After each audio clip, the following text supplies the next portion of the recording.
de la quête du futur Ballon d'Or. Parce que voilà, on a l'impression qu'une page s'est tournée lundi soir avec ce 8e sacre pour Lionel Messi. Est-ce que ça sera un mano à mano entre Mbappé et Haaland? On n'avait pas encore entendu Hervé et Timothée. Pour vous, c'est quoi? C'est une bataille? C'est un trio? C'est un quatuor qui va se battre pour l'avoir? Honnêtement, j'ai l'impression qu'on prend quand même pas mal d'aise avec la réalité. On parlait tout à l'heure de notre ami Harry Kane. Harry Kane peut tout à fait être Ballon d'Or. On parlait de Vinicius. Vinicius, il rate son début de saison. Pourquoi? Parce qu'il est blessé. Il ne faut pas l'oublier. Mais Vinicius, l'année dernière, il est monstrueux. Il a été 6e du Ballon d'Or. Il est capable de faire des différences absolument incroyables. Alors effectivement, il n'y a pas d'euro. Il y a un euro, il n'y a pas de Coupe du Monde. Parce que la coupe il y a du une monde, Copa América. Il y a Copa América, mais elle a souvent moins d'impact dans l'esprit des gens parfois que l'euro. Malheureusement, pas vers un règne d'Harry Kane. Mais il n'empêche que si le Real Madrid gagne la C1 avec un triplé de Vinicius, on n'en sait rien, parce que Bellingham va peut-être pas rester buteur toute sa vie, parce que Bellingham, c'est quand même la première année où on le voit marquer autant de buts, faut pas l'oublier, et c'est plutôt surprenant. Alors peut-être qu'il va rester sur cette... Il a changé de poste. Hein. Oui, il joue plus haut, mais dans un rôle de faux neuf, on va dire, de joueur qui décroche un petit peu. Alors peut-être qu'il va, aujourd'hui, ça va devenir un buteur absolument incroyable, c'est une possibilité, moi j'en sais rien, il a 20 ans, c'est un jeune joueur, mais peut-être aussi qu'à un moment, le Real Madrid va prendre un attaquant de pointe, et puis lui jouera un petit peu plus bas, il aura un petit peu moins l'occasion de marquer des buts. Est-ce qu'on s'apprête à un duel sur, on va dire, les 10 prochaines années? Bellingham, il a 20 ans. D'accord. Non, mais Harry Kane, tu parles d'Harry Kane. Harry Kane, s'il en gagne un, il n'en gagnera pas deux. Il a quel âge, Harry Kane? 31 ans. 31 ans. Il y a, Benzema, il a été Ballon d'Or à quel âge? À 35 ans, 36 ans. Oui, d'accord. Il a quel âge? Lionel Messi, il a quel âge? Malheureusement, il n'en a qu'un qui arrive. Et Lionel Messi, il a quel âge? 35 là maintenant, 36. Alors, donc ça veut dire qu'un Harry Kane, il n'est pas mort à 30 ans. Heureusement. C'était la notion de règne que disait Dominique. Voilà, c'était par rapport à ça. Donc aujourd'hui, c'est un peu compliqué. Bien que le mano à mano, on va l'avoir 10 ans. Oui, mais il est aujourd'hui un peu facile de se dire, d'avance, ça y est, on a désigné 2 joueurs. On ne sait pas du tout ce que ces 2 joueurs font. On est parti sur Mbappé Haaland parce que c'est le podium 2023, bien évidemment. Bien entendu. Je te rappelle que le palmarès, les critères ont changé. C'est quel est pour vous le meilleur joueur du monde? Le palmarès intervient après. Donc tu peux avoir une impression visuelle. Ah si. Non, mais le palmarès joue. Tu désignes selon les votants le meilleur joueur du monde. Donc tu peux considérer, quand bien même il ne gagne pas quelque chose. Non, le palmarès arrive après. Le palmarès, Dominique, le deuxième critère, certes, le palmarès. C'est le deuxième critère. Non, mais certes, le palmarès arrive après, mais il impacte les votants et ça s'est vu parce que Messi est probablement récompensé pour sa Coupe du Monde et pour le fait de l'avoir remporté. Donc le palmarès compte. Moi, pour l'avenir, je suis d'accord que ponctuellement, on pourrait avoir, oui, Harry Kane, pourquoi pas. Ça va être l'histoire d'une saison qui va écrire cela. Mais si on doit déterminer un mano à mano ou un mani à mani peut-être quand il y en a 3, je sais pas. J'essaye. C'est bien, c'est bien. Et ben ça va se jouer probablement entre Bellingham, Mbappé et Haaland. Pourquoi vous enlevez Vinicius? Parce qu'à mon goût, il va un peu moins marquer l'œil, attirer l'attention que ça n'a été le cas. Marquer l'œil, Vinicius, que Bellingham. Encore une fois, il y a une question de sensibilité aussi. Et j'entendais. Je veux dire ce qu'il est capable de faire, d'éliminer, de marquer. Vous n'avez pas la même sensibilité. Non, mais juste. Il est brésilien. Musiala, il n'existe pas, parce que vous me parlez de Bellingham qui explose cette année, mais qui vous dit que l'année prochaine, Musiala ne fera pas la même chose. Juste pour conclure sur ce que disait Giovanni. Giovanni disait que Haaland, Mbappé, c'était peut-être un peu plus impactant. Et c'est vrai qu'en début de saison, j'avais cette sensation-là que quelque part c'était écrit, ce serait entre deux, que l'avenir serait entre deux, ce serait le nouveau duel Messi-Ronaldo, ce serait Mbappé-Haaland. On s'aperçoit qu'il y a des joueurs, Musiala effectivement en fait partie, on s'aperçoit que Bellingham est en train de monter. Et Alvarez, mais moi je les vois bien. Il faut une dimension rock. Alvarez aurait dû l'avoir cette année, je suis premier à le penser. Donc Alvarez, il a quel âge? Non mais c'est pas une question d'âge. Non mais ce que je veux dire par là, c'est que le duel devient. C'est plus du tout un duel, c'est un peu pourri. Il faut aussi une dimension un peu rock. Il a tout gagné, Alvarez. Il devait le gagner normalement si c'était une récompense de footballeur, donc de sport collectif, mais c'est pas le cas. C'est une récompense de trompette et de soliste. Donc c'est les solistes qui la gagnent. Non mais il a 23 philharmonique du terme. Il a 23 ans.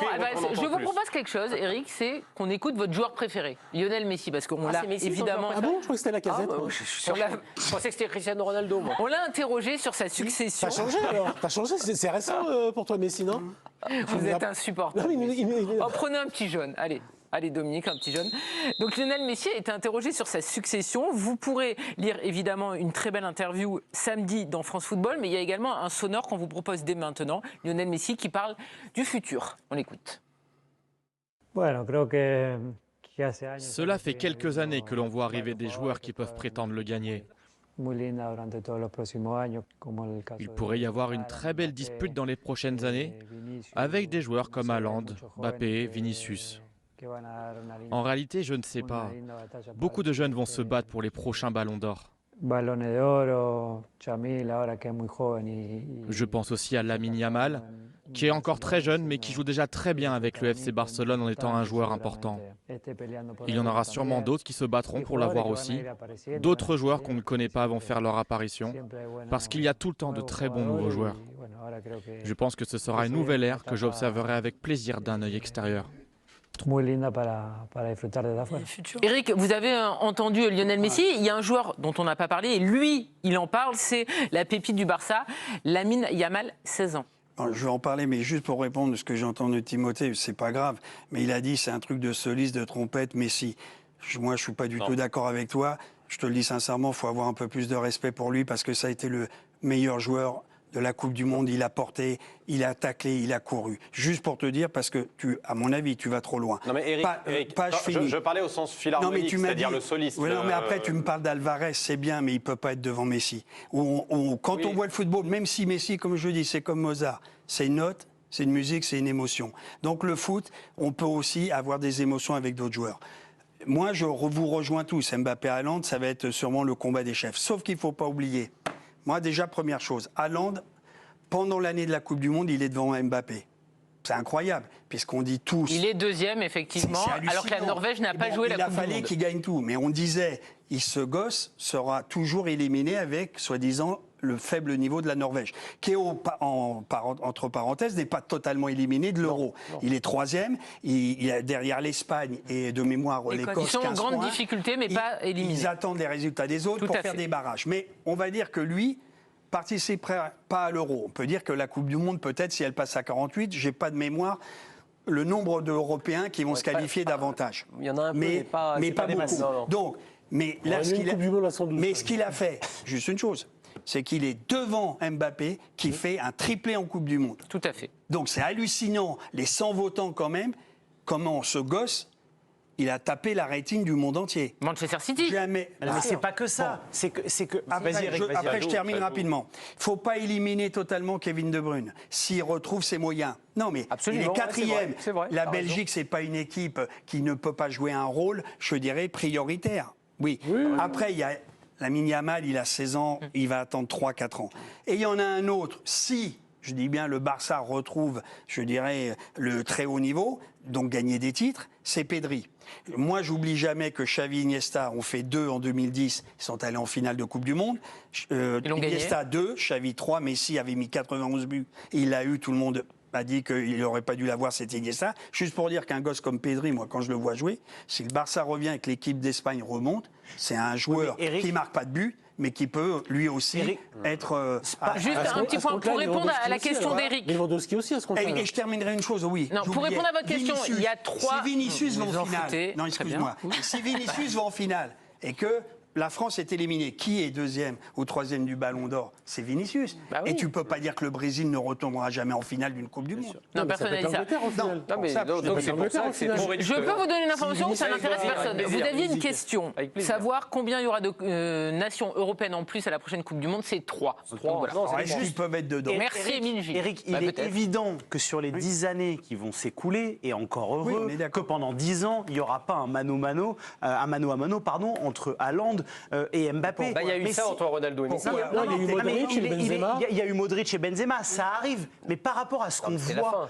Mais d'accord, mais en termes, moi, je suis navré par rapport aux critères du Ballon d'Or et par rapport à tout ce que représente ce trophée avec les nouveaux critères. Si tu as 2 joueurs en termes de régularité, de puissance médiatique, d'impact d'image, de style, de tout, s'il y a 2 joueurs qui l'incarnent plus que d'autres, c'est Haaland et Mbappé. Tous les joueurs que vous avez cités... Oui, mais c'est bien lié aux résultats de leurs équipes. Mais si tu as le Paris Saint-Germain qui est éliminé en 8e de finale de Ligue des Champions... Mais ça se trouve, Mbappé l'été prochain, il est au Real Madrid. Tu dis ça. Mais on n'en sait rien.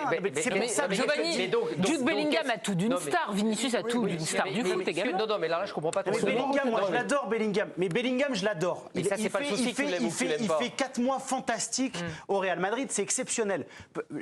Pour l'instant, je n'ai aucune garantie dans 3 ans dans quel niveau sera Si Haaland et Mbappé, s'il n'y a pas de blessure, j'ai la garantie que dans 3 ans, ces mecs-là, ils auront mis 40 pions et qui seront hyper performants. 50. Alors, non, mais très bien. Même. Voilà. Très bien. Mais en dehors de ça, tu me dis, j'ai pas de garantie, j'aime bien les uns les autres, c'est pas ça le souci. Tu me dis, il sera peut-être au Real Madrid. Bon, on peut pas discuter de ça, on sait pas où il sera. Aujourd'hui, il est au Paris Saint-Germain. Si tu es éliminé en 8e de finale de Ligue des Champions, la plupart des gens qui vont pas regarder vont dire, tiens, il a mis 34 buts en Ligue 1. Oui, mais tu gagnes l'Euro. Hein, il est éliminé en 8e, il gagne l'Euro. Tout dépend des résultats de tes, tout dépend il y a des aussi résultats de tes équipes. La performance individuelle et liée aussi au travail collectif des joueurs qui jouent avec toi. C'est les meilleurs buteurs de l'Euro. Et si Ronaldo revient et le Portugal est champion et Ronaldo marque 2 buts en finale, c'est possible. Écoutez, on saura ça. C'est pas de règne en fait. C'est condamné avec le championnat. On saura ça en octobre 2024. On n'a plus le temps, Eric, on n'a plus le temps. Et puis la sonnette remarche, donc c'est quand même exceptionnel.